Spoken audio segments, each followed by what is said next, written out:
Welcome to competitive exams. इस वीडियो में हम बात करेंगे understanding of Arduino and communication protocol पे। तो आज का हमारा टॉपिक यही है जिसमें हम डिस्कस करने वाले हैं आर्डिनो और उससे रिलेटेड कम्युनिकेशन प्रोटोकॉल्स को, कैसे आर्डिनो डिवाइसेस के साथ इन कम्युनिकेशन प्रोटोकॉल्स को यूज़ करके कम्युनिकेट करता है, इसको हम देखेंगे। फ्रेंड्स, अभी तक आप मेरे चैनल पर जुड़े नहीं हैं तो जुड़ जाइए, कर लीजिए चैनल को सब्सक्राइब और बेल बटन को प्रेस कर दीजिए जिससे मेरी वीडियोस की नोटिफिकेशन आपको मिलती रहे। चलिए फ्रेंड्स, स्टार्ट करते हैं। बात करते हैं हम अगर आर्डिनो की, तो जब हम आर्डिनो में का यूज़ करके कोई प्रोजेक्ट बनाते हैं तो वहाँ कम्युनिकेशन बहुत इम्पॉर्टेंट प्रोसेस होता है। डेटा को आर्डिनो से ट्रांसमिट और रिसीव करने के लिए कम्युनिकेशन की ज़रूरत होती है, ठीक है। तो आर्डिनो और अदर डिवाइसेस के बीच इस डेटा एक्सचेंज को परफॉर्म करने के लिए हमारे पास वायर्ड और वायरलेस दोनों तरीके के बहुत सारे प्रोटोकॉल्स अवेलेबल हैं। इन सारे प्रोटोकॉल्स को हम दो कैटेगरीज में क्लासिफाई करते हैं। पहला होता है हमारा पैरेलल कम्युनिकेशन और दूसरा होता है हमारा सीरियल कम्युनिकेशन। तो कम्युनिकेशन दो टाइप के होते हैं, पैरेलल और सीरियल। पैरेलल कम्युनिकेशन में मल्टीपल बिट्स को हम एक साथ ट्रांसफ़र करते हैं, यानी पैरेलल कम्युनिकेशन में मल्टीपल बिट्स को एक साथ ट्रांसफ़र किया जाता है, जिससे पैरेलल कम्युनिकेशन में large chunks of zeros and ones का यूज़ करके हम लार्ज अमाउंट ऑफ डेटा को ट्रांसफ़र कर सकते हैं, ठीक है।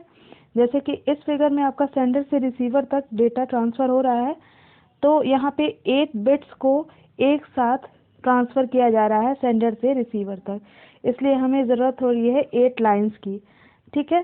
तो यहाँ पे आपका जो पैरेलल कम्युनिकेशन होता है उसका यूज़ कर हम शॉर्टर डिस्टेंस में डेटा को ट्रांसमिट करने के लिए करते हैं, यानी जो पैरेलल कम्युनिकेशन होता है वो हम शॉर्ट डिस्टेंस में डेटा को ट्रांसमिट करने के लिए इसका हम यूज़ करते हैं, ठीक है। नेक्स्ट बात करते हैं सीरियल कम्युनिकेशन की। तो सीरियल कम्युनिकेशन में कम्युनिकेशन चैनल के थ्रू जब हम एक बार में हम क्या करते हैं, एक बार में सिर्फ एक बिट को हम ट्रांसफ़र करते हैं। पैरेलल कम्युनिकेशन में क्या हो रहा था कि हम एक साथ कई बिट्स को ट्रांसफ़र कर रहे थे सेंडर से रिसीवर तक, लेकिन सीरियल कम्युनिकेशन में हम एक बार में सिर्फ एक ही बिट को ट्रांसफ़र कर सकते हैं, ठीक है। सीरियल कम्युनिकेशन पैरेलल कम्युनिकेशन के कंपैरिजन में स्लोअर होता है, क्योंकि यहाँ पे हम एक एक बिट करके हम डेटा को ट्रांसफ़र करते हैं, यानी एक बार में एक बिट को ट्रांसफ़र करते हैं और फिर नेक्स्ट बार में हम नेक्स्ट बिट को करते हैं। जबकि पैरेलल में हम एक साथ सारे बिट्स को भेज देते हैं, तो वहाँ पे हमारा जो ट्रांसमिशन होता है वो जल्दी हो जाता है। तो सीरियल कम्युनिकेशन पैरेलल कम्युनिकेशन के कंपैरिजन में स्लोअर होता है, ठीक है। जबकि सीरियल कम्युनिकेशन को हम इम्प्लीमेंट करना हमें बहुत आसान होता है, यानी जो आपका अगर कंपैरिजन किया जाए तो पैरेलल कम्युनिकेशन को इम्प्लीमेंट करना बहुत ही टफ होता है in compare to serial communication. Serial communication को इम्प्लीमेंट करना आसान होता है, ठीक है। और सीरियल कम्युनिकेशन में हम कुछ पिन्स का यूज़ करते हैं। सीरियल कम्युनिकेशन में हम वायर्स का भी यूज़ करते हैं, ठीक है। 2 या उससे कम वायर का यूज़ करते हैं कम्युनिकेशन पर्पस के लिए। अब serial communication protocol peripheral devices से कनेक्ट होने के लिए फिजिकल वायर का यूज़ करता है, ठीक है।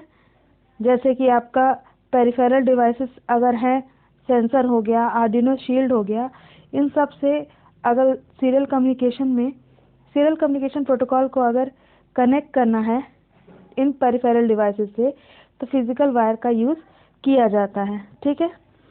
इन प्रोटोकॉल को, यानी आपका सीरियल कम्युनिकेशन को हम फिर से फर्दर डिवाइड करते हैं दो कैटेगरीज में, असिंक्रोनस और सिंक्रोनस, ठीक है।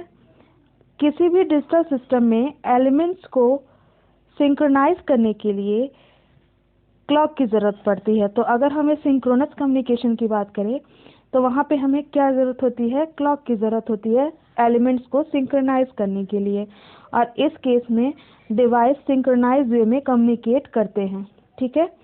जबकि जो असिंक्रोनस होता है, असिंक्रोनस कम्युनिकेशन में क्लॉक प्रेजेंट ही नहीं होता है, यानी क्लॉक का यूज़ नहीं किया जाता है असिंक्रोनस में, और इसके लिए अलग मेथड का यूज़ किया जाता है जिससे जो डिवाइस होती है वो मैसेज को ट्रांसमिट और रिसीव करके कम्युनिकेट कर सके। ठीक है, इसलिए हम असिंक्रोनस में अदर मेथड का यूज़ करते हैं, क्लॉक का यूज़ नहीं करते हैं। सिंक्रोनस कम्युनिकेशन में हमें एक्स्ट्रा वायर की ज़रूरत होती है।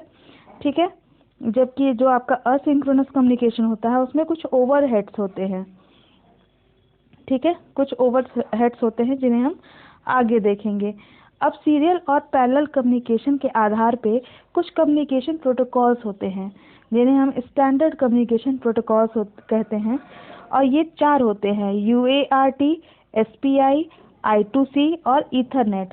तो 4 हम कम्युनिकेशन प्रोटोकॉल्स को आर्डिनो और अदर डिवाइसेस के बीच में कम्युनिकेट करने के लिए यूज़ करते हैं इन प्रोटोकॉल्स को, जो है UART, SPI, I2C और ईथरनेट।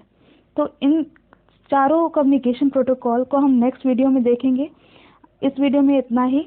अगर वीडियो पसंद आई हो तो ज़रूर लाइक करिएगा, अपने फ्रेंड्स के साथ शेयर करिएगा और चैनल को सब्सक्राइब करना बिल्कुल मत भूलिएगा। Thank you for watching.